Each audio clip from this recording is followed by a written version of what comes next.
हाँ, ये सत्य बात है कि हम लोगों से धोखाधड़ी हुई है।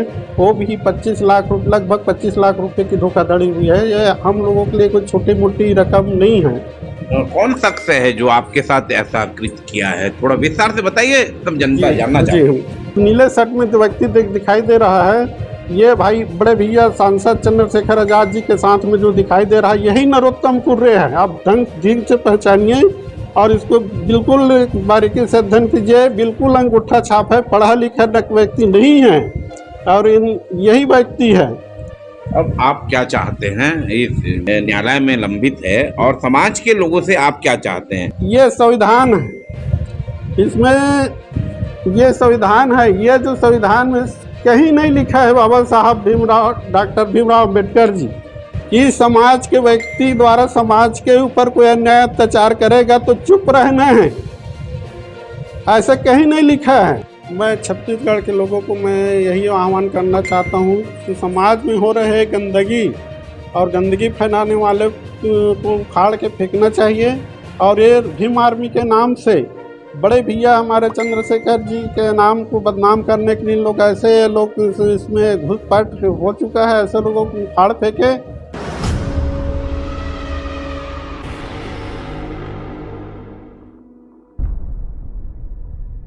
हर छत्तीसगढ़ आप मन देखा तो न्यूज़ 72 आज नया रायपुर आई हुई है, जहाँ पर सत्य साईं बाबा हॉस्पिटल के बाजू से बुद्ध सदन है।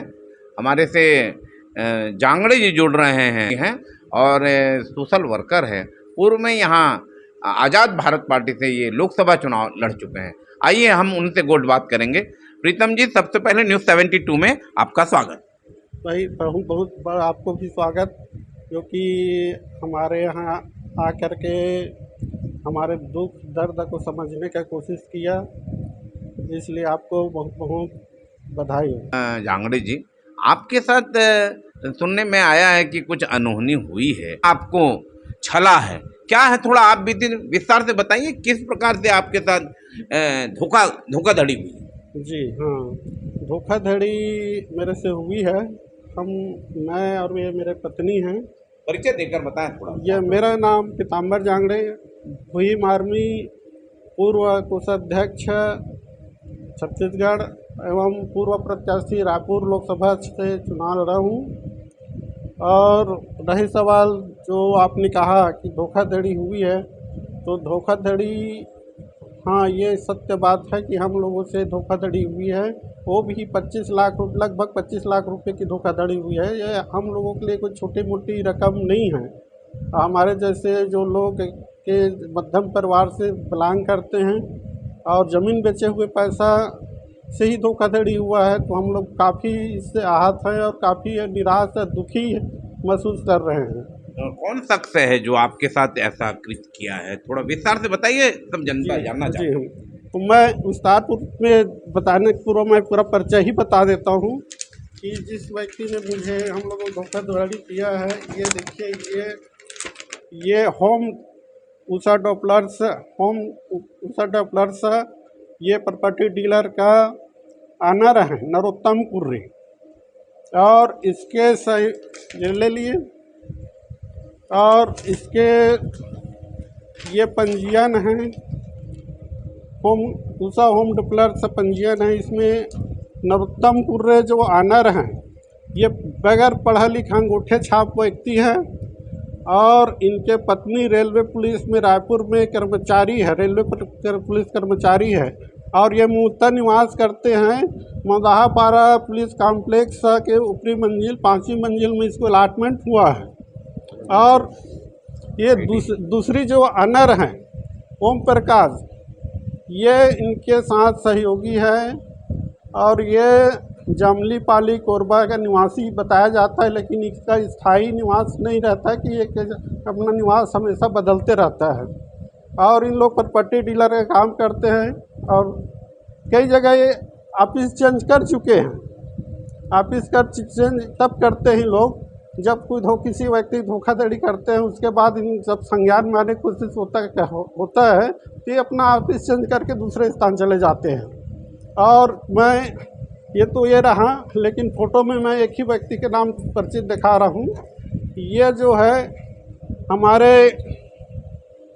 ये सांसद महोदय, नगीना के सांसद, भीम आर्मी भारत एकता मिशन के राष्ट्रीय अध्यक्ष आजाद समाज पार्टी, ये जो नीले शर्ट में जो व्यक्ति दिखाई दे रहा है, ये भाई बड़े भैया सांसद चंद्रशेखर आजाद जी के साथ में जो दिखाई दे रहा है, यही नरोत्तम कुर्रे हैं। आप ढंग से पहचानिए और इसको बिल्कुल बारीकी से अध्ययन कीजिए। बिल्कुल अंगूठा छाप है, पढ़ा लिखा व्यक्ति नहीं है और यही व्यक्ति है।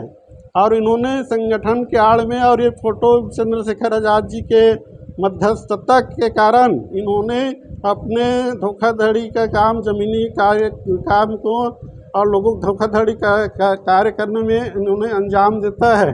लोग इसके बारे में जो बाद में जानकारी हुआ कि ये कई लोगों से ठगी किया है। इसके मामले इससे मेरे से पहले, हम लोगों से पहले, ये 38 लाख रुपए की कोई देवेंद्र वर्मा, राजेंद्र वर्मा नाम का एक पंडित थाना के अंतर्गत केस मामला दर्ज हुआ था। 6 महीने तक जेल में रहा है लड़का और अभी भी इसका मामला चल रहा है, ठगी का मामला ये है। और इनके साथ वो जो सहयोगी जो है ओम प्रकाश, जो पढ़ा लिखा फ्रॉड है और उसी को मतलब राष्ट्रीय कार्य समिति भीम आर्मी में अभी नियुक्ति किया हुआ है। ये परिचय है। और आपके साथ जो चीज़ें हुई है आपकी, थोड़ा बताएं उसके बारे में विस्तार। तो जब हम लोगों से ठगी का इस प्रकार हुआ कि भाई उससे हम लोग ज़मीन बेचने को कहा, तो हमने से एग्रीमेंट कराया कि चलो भाई मैं बेचूंगा ज़मीन, ठीक है बेच देना। तो उन्होंने 14,095 स्क्वायर फीट 5 लोगों के टुकड़े में ज़मीन उन्होंने बेचा। हम लोग रजिस्ट्री किए, हम लोगों के पास जा कर के रजिस्ट्री किए और कुछ पैसा अपने पास रखे। इसलिए रखे क्योंकि इसलिए रखे,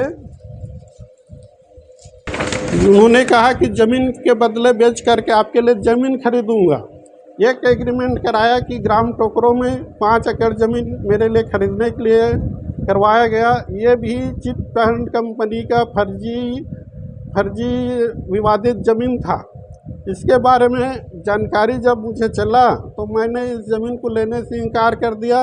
फिर जो पैसा जो था उसको हम लोग मांगने की कोशिश किए, चलो हमारा पैसा वापस करो भैया, विवादित ज़मीन हम लोग नहीं खरीदेंगे। तो वो टालते रहा। उसके बाद उन्होंने बड़ा मुश्किल से चेक जारी किया कि 1 महीने के बाद लगा देना करके। मेरे पत्नी संतोषी जांगड़े के नाम से चेक जारी हुआ। कितने का चेक जारी हुआ? तो चेक जारी किए थे 20 लाख 16 हज़ार रुपये का एक चेक है और 5 लाख रुपए मेरे नाम से चेक है। तो 25 लाख 16 लाख हज़ार रुपये का चेक जारी हुआ। दोनों चेक बाउंस हुआ और मामला जो है जब चेक बाउंस हुआ तो हमने भयभीत हो गए कि हमारा पैसा लंबी पैसा है तो हम क्या करें, तो करें क्या। तो हमने पहले तब संगठन से जुड़े हुए व्यक्ति हैं, इसलिए हमने संगठन को लिखा। किसको? संगठन कौन सा संगठन? ये हमारे भीम आर्मी के जो प्रदेश अध्यक्ष रहे, संगठन से जुड़े हुए तमाम पदाधिकारियों को हमने ये पहले वर्तमान में था राजकुमार जांगड़े जी प्रदेश अध्यक्ष थे, उसको और पूरा प्रदेश बॉडी को हमने चिट्ठी लिखे थे हम हमसे धोखाधड़ी कर रहे हैं जांगड़े जी। ये अब मालूम नहीं अभी कहाँ रह रहे हैं, लेकिन पहले था ये अध्यक्ष और अभी बहुत सारे लोग बॉडी में थे उस समय, तो हमने इससे बाहर लगाए। इसके बाद कुछ लोग कुछ संज्ञान में नहीं लेने के कारण फिर हम निराश हताश होकर के फिर एक वीडियो बनाया, यूट्यूब में डाला, जिसमें यूट्यूब में हज़ारों लोगों ने देखा। हमारे समाज के लोग बहुत से लोगों के पास वीडियो गए। फिर उस वीडियो का संज्ञान लेने के लिए कुछ इन लोग आए थे। अभी वर्तमान में अध्यक्ष बने हैं भीम आर्मी का दिनेश आजाद जी और मनिंदर सिंह जी और उनके और साथी आए हुए थे मेरे यहाँ, जनवरी माह में आए हुए थे। और उन्होंने सभी के सामने कबूला कि हाँ मेरे से गलती हुआ है, मैं इनको पैसा वापस कर दूंगा। कौन ने कबूला? नरोत्तम कुर्रे ने कबूला कि पैसा मैं जो मार्च महीने में वापस कर दूंगा, कोर्ट के माध्यम से RTGS कर दूंगा और कोर्ट के माध्यम से ही मैं पैसा जमा करूंगा। लेकिन मैं 3 महीना बीत जाने के बाद 20 मार्च को जब लगाया, मोबाइल किया और प्रदेश अध्यक्ष को दिनेश आज़ाद जी को, तो उन्होंने क्या गोल गोल जवाब देने लगा कि ये तो ज़मीन का मामला भी है, आपका ज़मीन का मामला है। तो मैं उसको ज़मीन का मामला के बारे में सारे लोगों को बता चुका था, एक साल से सभी लोगों को लिख करके देता था, वीडियो में भी चलाता था। उसके बारे में इन लोग कैसे गोल गोल जवाब दिए, तो मैं आश्चर्य हो गया कि इन लोग कैसे मेरे को न्याय नहीं दिला पा रहे करके, बड़ा एक सोचने के विषय हो गया। अब आप क्या चाहते हैं, क्या कहना चाहेंगे जनता को आप, ये अगर आपके न्यायालय में लंबित है और समाज के लोगों से आप क्या चाहते हैं? हम बता रहे थे समाज का तुर्रे मतलब आपके सतनामी समाज का ही व्यक्ति है, समाज के लोगों से क्या अपील करना चाहेंगे आप? देखिए, मैं समाज के लिए जब एक आपको मालूम होगा कि बलौदा बाज़ार की घटना, आगजनी की घटना, लेकिन मैं क्लियर कर देना चाहता हूँ, घटने से हमें किसी प्रकार, हम लोग का किसी प्रकार के इन्वॉल्व नहीं थे। जब घटने के दौरान शासन प्रशासन, पुलिस प्रशासन के लोगों के द्वारा जो निर्दोष लोगों को पीटा जा रहा था, उस समय हम लोगों को देखा नहीं गया, तो हम लोग बढ़ चढ़ कर के हिस्सा लिया। समाज के लोगों को मतलब छुड़ाने के लिए, उनको न्याय दिलाने के लिए बड़े भैया चंद्रशेखर आज़ाद जी का कार्यक्रम भटगांव में स्वतः खड़ा होकर के वहाँ 3 दिन 4 दिन रुक करके वहाँ ड्यूटी करके मैं कार्यक्रम को सफल बनाया। उसके बाद रायपुर का लोकसभा, रायपुर में ही बड़े भैया चंद्रशेखर आज़ाद जी का कार्यक्रम को सफल बनाया। और उसके बाद सामाजिक न्याय यात्रा का शुभारंभ किया, जिसमें पूरे मैदानी भाग छत्तीसगढ़ का, उस मैदानी भाग में हम लोग भ्रमण करके सतनामी समाज के लोग, जिसमें डर और भय का माहौल था, जिसमें बड़े से बड़े लीडर सामने नहीं आ रहे थे। कोई बॉम्बे भाग रहे थे, कोई गोवा जा रहे थे, कोई दिल्ली जा रहे थे, कहीं और जा रहे थे। ऐसे लोगों को हम लोग बुला करके मतलब उसका हौसला बुलंद किया। और अभी मेरे ऊपर जब मुसीबत आया तो मैं पूरे समाज को आह्वान किया, और मैं कर भी रहा हूँ। तो मैं इस समाज के लिए मैं यही कहना चाहता हूँ कि ये संविधान है, इसमें ये संविधान है, ये जो संविधान में कहीं नहीं लिखा है बाबा साहब डॉक्टर भीमराव अम्बेडकर जी कि समाज के व्यक्ति द्वारा समाज के ऊपर कोई अन्याय अत्याचार करेगा तो चुप रहना है, ऐसा कहीं नहीं लिखा है।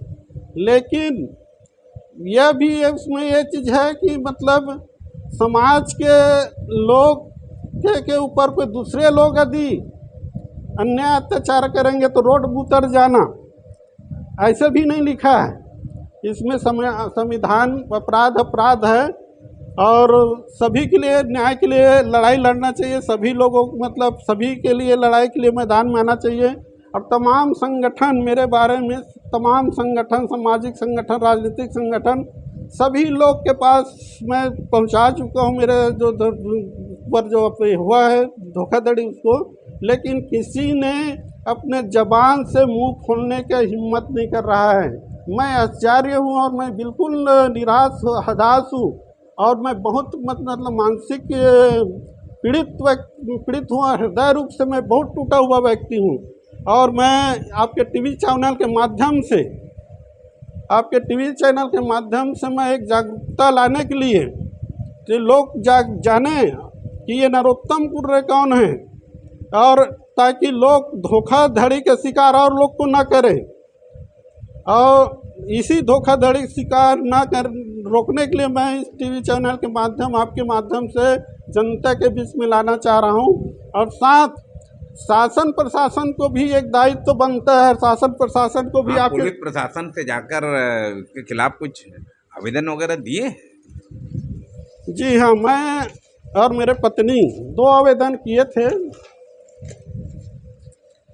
एक मिनट काटिंग करना, क्या बोले? बोलो, क्या माने इस मामले को लेके आप देखिए पुलिस प्रशासन के पास? मैं पुलिस प्रशासन के पास मेरे पत्नी, क्योंकि ये रेलवे पुलिस में इनके पत्नी जो है उषा कुर्रे, पुलिस थाना, रेलवे पुलिस थाना में है। और इसके जो निवासी जो है इसमें रह रहे थे मदाहापारा में, तो पुलिस अलॉटमेंट हुआ इनके कॉम्प्लेक्स में, दोनों साथ रह रहे हैं। इसलिए मेरे पत्नी ने लिखा था लेटर, संतोषी जांगड़े ने लिखा था पुलिस अधीक्षक, रेलवे पुलिस अधीक्षक, हम लोग जा कर के बयान भी दिए हैं। ठीक है, बयान भी देने के बाद भी मतलब वहाँ असमर्थ जता दिए कि हम लोग कुछ नहीं कर पाएंगे। यदि पति अपराधी है, अपराध कर रहे हैं, तो पत्नी को हम सज़ा नहीं दे सकते, ऐसे कहा गया हमको। दूसरी बात, फिर मैं इनके गतिविधि से त्रस्त होकर के मैं खुद स्वतः पुलिस अधीक्षक को मैं अपने नाम से लेटर लिखा हूँ। कौन से पुलिस अधीक्षक? ये रायपुर पुलिस अधीक्षक को लिखा हूँ कि इनका गतिविधि के बारे में जानकारी रखे और ऐसे इनको छूट न दे, ताकि ये कार्रवाई के लिए आप कह नहीं रहे हैं कि उनके खिलाफ जांच की जाए? उनके खिलाफ और अतिरिक्त जांच करे और इनको निगरानी में रखे शासन प्रशासन। मैं तो मांग करता हूं कि ये जो खुफिया विभाग है और ऐसे लोग के खुफिया विभाग के अंतर्गत आना चाहिए। और मुख्यमंत्री और गृह मंत्री को भी मैं, छत्तीसगढ़ शासन के, ये मैं उनको भी अपील करना चाहता हूं आपके चैनल के माध्यम से कि ऐसे लोगों को बिल्कुल निगरानी में रखें, ताकि किसी भी व्यक्ति, मेरे जैसे गरीब आदमी को किसी प्रकार की धोखाधड़ी न करे, आर्थिक नुकसान न पहुंचाए। यही मैं आशा करता हूं। आशा विश्वास के साथ आपको भी मैं बधाई देता हूं, जो कि आपने आकर के हम लोगों का दुख, दर्द और पीड़ा को समझने की कोशिश किया। धन्यवाद। अपना नाम बता दो। मैं पीताम्बर जांगड़े, भीम आर्मी पूर्व कोषाध्यक्ष छत्तीसगढ़ और पूर्व लोकसभा प्रत्याशी रहा हूं रायपुर लोकसभा क्षेत्र से। मेरे समाज के भाइयों से मैं बार बार अपील पहले भी कर चुका हूं और अभी भी मैं हाथ जोड़कर निवेदन करता हूं। आज जो मेरे ऊपर जो बीता है और बीत रहा है, कल के तारीख में आप लोगों के पास, आपके बच्चों के पास न बीते और ऐसे घटना न घटे, ऐसे धोखाधड़ी का शिकार न हो, इसलिए मैं ऐसे लोगों से सावधान रहने के लिए मैं अपील करता हूं। और एक और अपील है कि ये संविधान है हमारे पास और हम हमेशा संविधान की लड़ाई लड़ते हैं, संवैधानिक लड़ाई लड़ते हैं। तो संविधान में ये कहीं नहीं लिखा है कि समाज के ही आदमी यदि समाज के लोग के ऊपर धोखाधड़ी करे या अपराध करे तो चुप रहना है, उसके खिलाफ आवाज़ उठाना है, ऐसा कहीं नहीं लिखा है। लेकिन अन्य लोग, कोई समाज के लोग के ऊपर कोई अन्याय अत्याचार करते हैं तो आप समाज के लोग खड़ा हो जाते हैं। ठीक है, लड़ाई लड़ना अच्छी बात है समाज के लिए, लेकिन समान अधिकार होना चाहिए। मेरा कहने का उद्देश्य यही है कि लड़ाई में किसी प्रकार की भेदभाव नहीं होना चाहिए। तभी आप लोगों का संगठन, सामाजिक संगठन या राजनीतिक संगठन, तभी ये न्यायपूर्ण होगा। ये अन्यथा आप लोग यही समझेंगे कि ये संविधान के विरुद्ध चल रहे हैं कि किसी के न्याय के पक्ष में लड़ रहे हो, किसी के अन्याय पक्ष में बात नहीं कर पा रहे हैं, ऐसा समझेंगे लोग। इसलिए आप लोग से मैं बार बार निवेदन कर रहा हूं कि आप लोग मुंह तो खोले कम से कम। मुझे तो हज़ारों लोग जानते हैं, हज़ारों लोग, और हज़ारों लोग के बीच में मैं बार बार अपील कर रहा हूं। तो मेरे ऊपर जो घटना घटी है, तो उसके लिए आप लोग मुंह खोलने के भी हिम्मत नहीं कर रहे हैं। तो इस बात के लिए मुझे बहुत दुखी हूँ और पीड़ित महसूस कर रहा हूँ और मानसिक रूप से भी मैं बहुत हताश हूँ। ये है जांगड़े जी हैं और पूर्व में ये लोकसभा चुनाव भीम आर्मी से लड़ चुके हैं रायपुर के। अपने साथ इनके साथ जो धोखाधड़ी की गई है कोई जमीन दलाल के द्वारा, उसको बयां कर रहे थे और अपने समाज वालों से विशेष रूप से अपील कर रहे थे कि आज मुझसे धोखाधड़ी हुई है, पीताम्बर जांगड़े से हुई है, कल आप भी उसके शिकार हो सकते हैं। इसलिए सामाजिक एकता तभी है जब हम सब अपनी समस्या को एक होकर लड़ें, ऐसा पीताम्बर जांगड़े जी का कहना है। आप देखते रहे News 72। मैं हूँ हरिबंधु नायक। नमस्कार।